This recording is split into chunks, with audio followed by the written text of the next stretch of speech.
There is no out there. It is a reflection, just like a mirror in your reality. If you're looking in a mirror and you see your reflection frowning, you don't go over to the mirror and shout at it to change the reflection. The only way the mirror will be able to smile at you is if you smile first. I want to say good day to you this day of your time. How are you all? All right. First and foremost, we thank each and every one of you once again for the co-creation of this interaction. It is always our passion and our pleasure to interact with each and every and all of you. This transmission has been titled, "The Past, the Present, and the Future Are Within You." And we will get to that in a moment. But let us give a brief recap about the concept of time.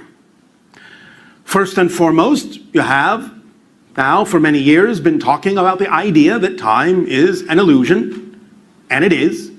In that sense, it isn't quote-unquote real, but it is real as an experience. And you create it with your consciousness in a very specific way. As many of you are beginning to realize, there are an infinite number of probable realities that, in a sense, overlap all at once, simultaneously, coexisting with what you consider your reality to be.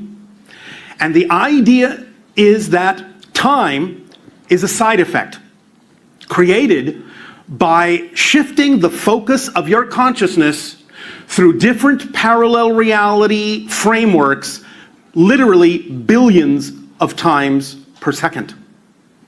It's like your movie projector is your consciousness, focusing through different frames on a so-called film strip of reality. And as you illuminate frame by frame by frame by frame, you create this illusion, this projection of time and space and movement and change. Each and every frame has no movement in and of itself, no experience in and of itself. So you have to create the idea of continuity, one frame after another in linear terms, to create this idea, this projection, this holographic structure you call physical reality, space, time. Now the idea of creating this is to give you a particular experience that allows you to forget that you are a greater being, and then go through a process of remembering that you are a greater being, but from a new point of view, a new discovery, a new perspective of yourself.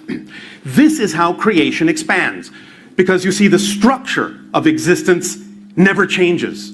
What changes, what expands creation, is your relationship to, your reflection of, your perspective of, and your experience of that structure that never changes. So by creating these different perspectives, these different points of view of the same structure, you continue to expand creation, and all that is can experience itself in all the ways that it's possible to experience itself through each and every one of your unique viewpoints, being reflections of all that is. But the idea now is that for many millennia, you have been dealing with this concept of time in certain ways, but now it's time to start dealing with time in a different way. First and foremost, by even knowing and understanding that it is your projection, that it is a side effect of your consciousness, shifting these billions of times per second, the product of knowing that, the product of becoming aware that you're already shifting that quickly, is what creates this sensation you call acceleration.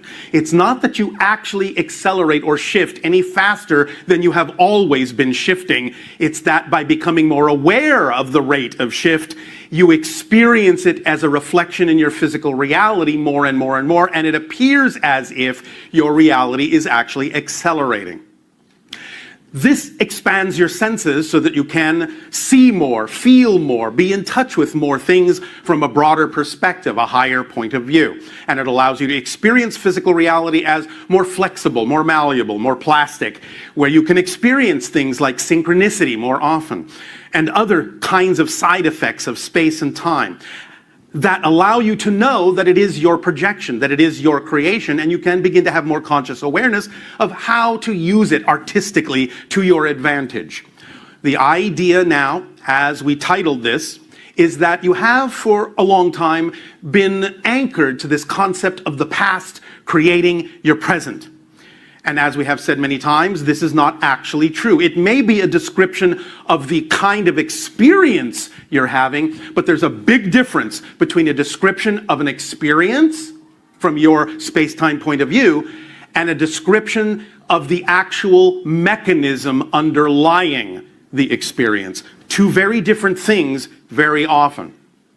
So the idea that you experience in space-time is that your past generates your present. In truth, your present generates your past. Because there is only now. There is only here. This is the only place you exist. It is the only place you create from. Therefore, when you define who and what you are in this present experience of yourself, by changing yourself literally into a different person every moment, and I mean this literally, it's not a metaphor, every moment, any change, total and complete change, you are a different person literally, on a different version of Earth literally, in a different multiverse literally. Therefore, every single time you change yourself, by whatever amount or degree, in whatever way, you are truly a new person. So in working through the idea of the framework of space-time, to make it make sense, logically, as you say, you have to have, linearly speaking, a new past that determines how you became the person you are now in the present that's different. So every single time you become a different person, that different person has a new past. Now, the idea may not seem to be that. You may go, well, I remember being this, and I remember being that, and that doesn't seem to have changed. But the point is, you don't actually know whether it's changed or not. Because when you become a new person and create a new past, it's going to seem from your present perspective that you always had that past, because that's the only past that makes sense for the person you are now. You don't know how many pasts you may have had in this life you call a single lifetime. The idea is that your history is constantly dynamically changing.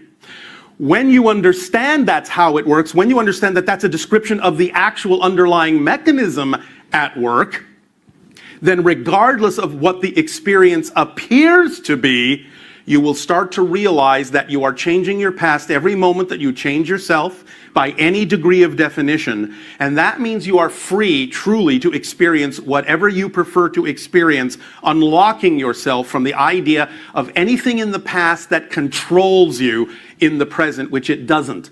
You simply create the illusion of continuity that in the present recreates the idea of the so-called memory. But the memory is not of the past. You're recreating that memory in the present as part of the definition of your present self. So if you break continuity and stop defining yourself that way, you actually will experience the results of having a different past, because it will show you that you have a completely different present that has nothing at all to do with what the past used to be for whoever that other person was that is no longer you. Is this making some sense? We understand that sometimes these higher dimensional concepts can seem a little bit challenging, a little bit confusing, but don't worry, you'll get used to it. The idea is that you are beginning to think multidimensionally, and this is why we share multidimensional perspectives with you, because it stretches your ability to really experience yourself as a multidimensional being, which is what you are. Please remember that the idea is your greater self is your natural state. You are not really naturally physical people. You are greater non-physical entities, non-physical consciousness.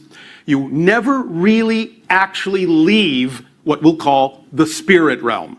You have never left it. You're there right now, dreaming that you're not. That's what physical reality is. A dream you are having in spirit that you're no longer in spirit. So when you wake up from the physical dream, you go, oh, that was just a dream. This is who I really am. Much in the same way when you are physical and wake up from a dream, no matter how real the dream seemed in your sleep time, you wake up and go, oh, that was just a dream.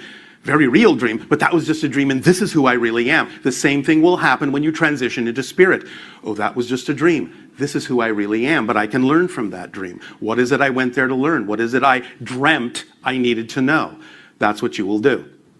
But continuing on with the idea of how you use space and time in a new way, in this new understanding, is that, as we have said, for a long time, you anchored yourself into this concept of the past.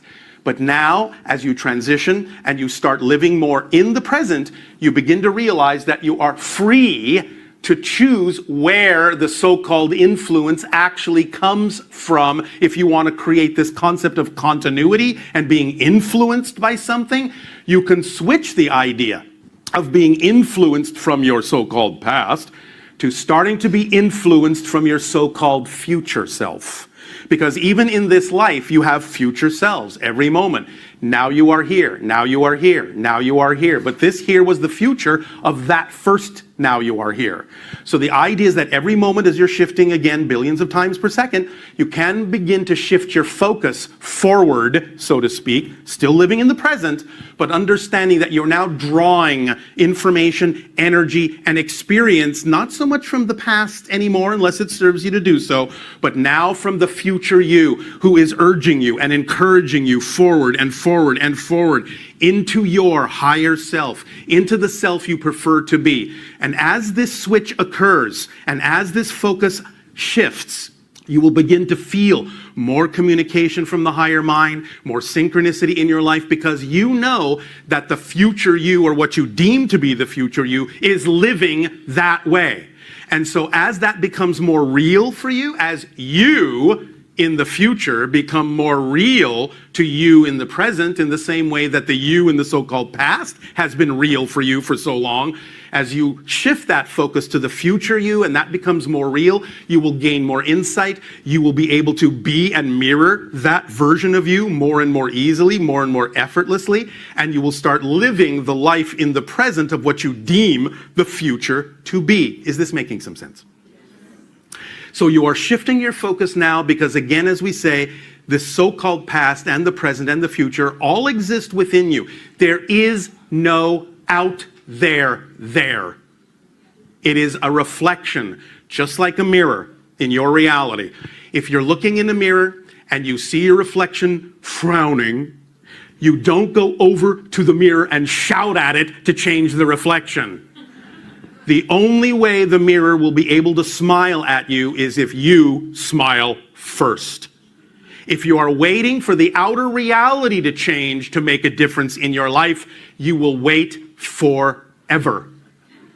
But when you decide to change, no matter what's going on around you in the reflection, that is proof of true change, because you're not making your change conditional on what's going on in the outer reflection. You're saying that doesn't really matter to me, because I know that I can allow anything to serve me in a positive way. I am not basing my state of being on the old-fashioned, outdated meanings that others have given to what's going on in this reality. I get to decide what this means. I get to decide what the definitions are that work for me, because I am my own reality. I am my own unique point of view, and I get to say what goes.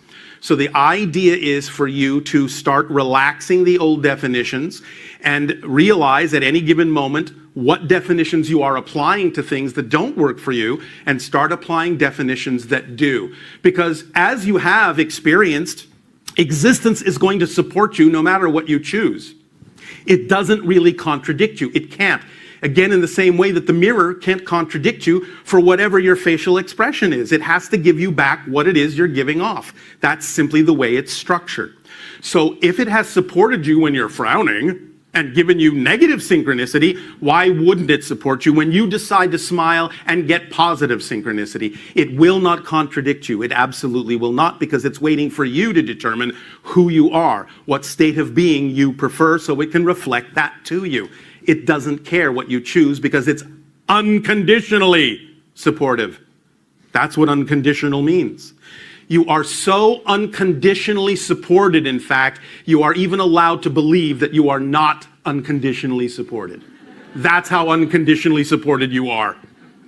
So if you can believe that you are not unconditionally supported, you're not going to be contradicted when you start to believe that you are supported unconditionally.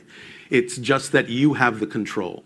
So allow yourself to take the time to explore the idea of connecting more to your own future self in this life, knowing that your future self is already experiencing simultaneously the kinds of things that you prefer to experience in your life now, in the present, so that you can act more like that version of you and become more like that version of you in the new presents that keep coming as you flow your projector light through the present frame, present frame, present frame, present frame, and by acting on your passion and staying in your center and staying in the positive state and extracting the benefit from whatever is happening, then you navigate yourself through all the frames that are more and more and more and more indicative and reflective of that reality you say you prefer to experience, because you're the one creating that within yourself. It's not coming from outside, it's coming from within you.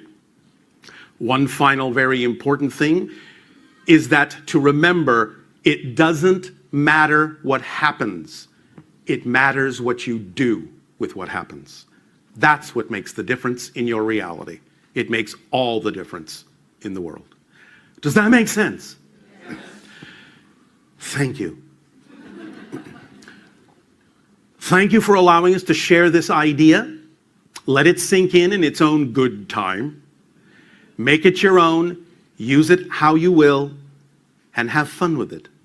Remember, the first step toward enlightenment is to lighten up. Don't take things so seriously. Have some fun.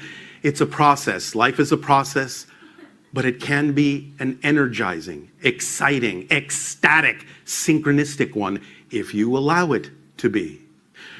Each and every one of you has a current in the ocean of creation that is unique to you.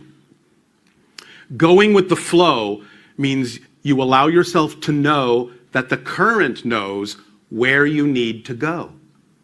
Go with that flow. Don't resist. Don't swim upstream.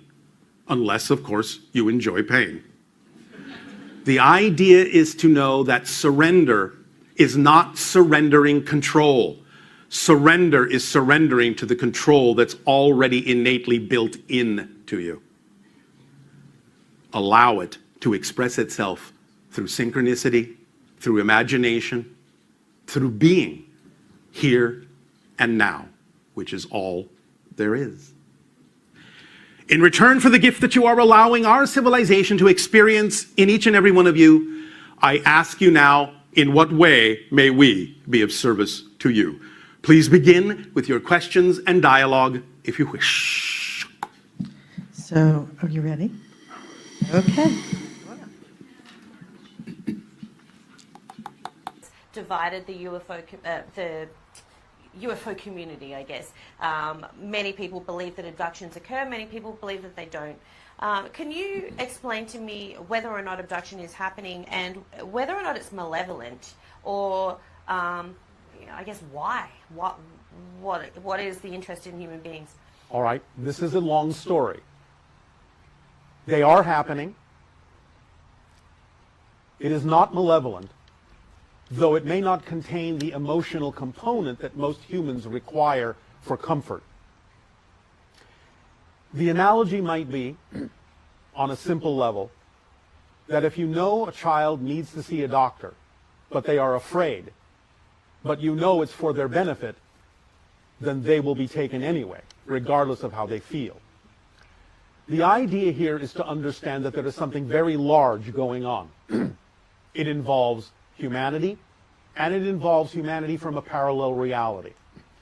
The beings that you refer to, in general, that are most often associated with the so-called detainment or abduction or contact phenomena, this idea is that they are mutated humans from a parallel version of Earth. They destroyed their version of Earth. They needed to mutate themselves in order to thrive to a certain point, but use their advanced technology to shift into parallel realities such as yours, where they would find viable human DNA that would allow them to perpetuate their civilization, because the destruction of their world had caused them to have the inability to reproduce, and they were dying out. Right. Because of the mutation, they appear to you to be extraterrestrial. They are not. They are simply humans from another parallel version of Earth that have come to your version of Earth and other versions of Earth to gather human DNA to create hybrid species, such as my own civilization, in order to perpetuate their culture and survive. In return, as a gift, for the gift you have given them and us for our existence, we assist you by giving you information that ideally would prevent your culture from going down the same destructive path that their culture went down, so that you don't have to experience the same thing that they did. That is the short version of the story. That's a lot. And so, but abductions are still happening now. I mean, Not so much, although some do still continue, but that agenda has gone into a different phase of acclimation.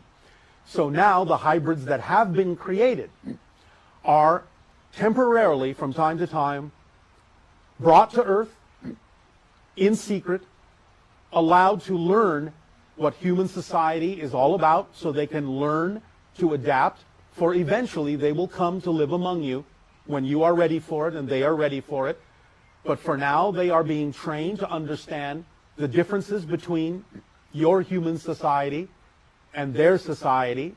They are now raised mostly on ships, but many humans in what you call dream time, or asleep or awake, are brought aboard the ships, either physically or altered in a physical reality that is slightly off from yours, to teach the children, instruct the children, to allow them to learn to interact, to teach them the ways of Earth, as they also teach those humans the ways of the hybrid children that will eventually come to live among you. This is all part of the agenda of the evolution of humanity into what we call the sixth hybrid race.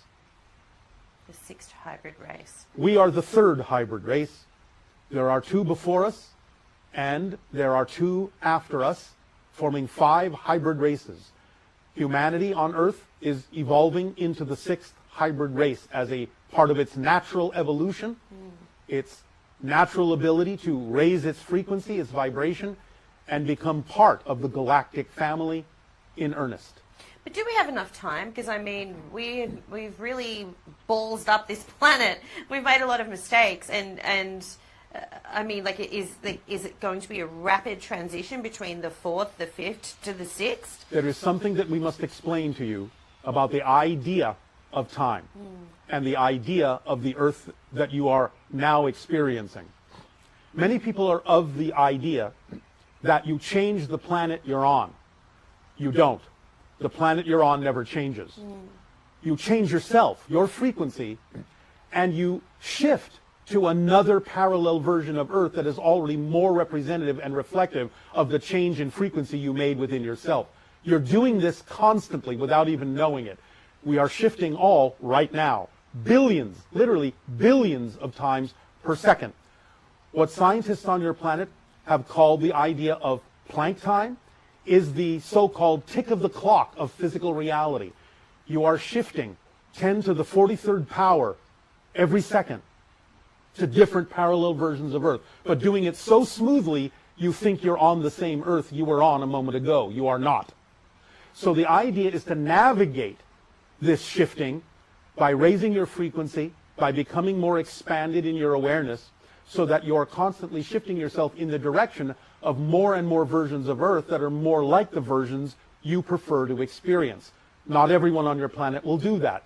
Some of them will go to alternate versions. Right now, you can still perceive each other because you still have the ability and free will to choose among all the different pathways that people on your planet are choosing. Positive, negative, neutral, what have you.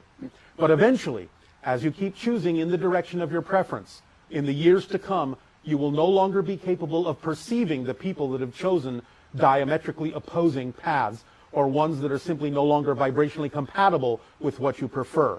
And the only world you will experience will be the world where only the similar vibrations to your own will be able to be experienced by you, and similar vibrations to the other paths will be able to be experienced by them, but you will never meet in physical reality in that way again. You will meet in spirit, but not in physical reality, because you will have chosen different versions of parallel realities to play out the Earth game.